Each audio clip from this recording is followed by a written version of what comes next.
So this is how to set the DT35 in super slow mode. There's a couple different ways you can do it. One, we can connect to it with SOPAS over IO-Link with our single port master. It's an SI-Link box. And I can just connect the sensor to a USB and into my computer, and then I get this interface.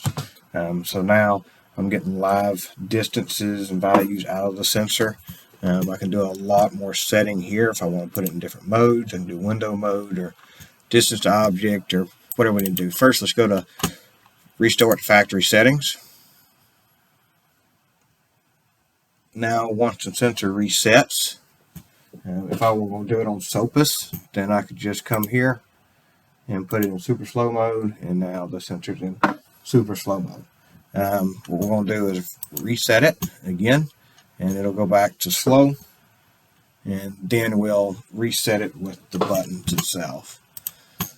So now I've already got the manual pulled up here. So in order to put it into super slow mode, we'll need to press the select button for more than 5 seconds. So once Q1 comes on, I just keep pushing select until it gets down to slow.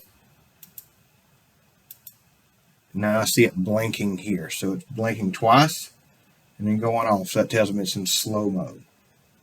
So if I push set again, now it's blinking 3 times, so it's in medium.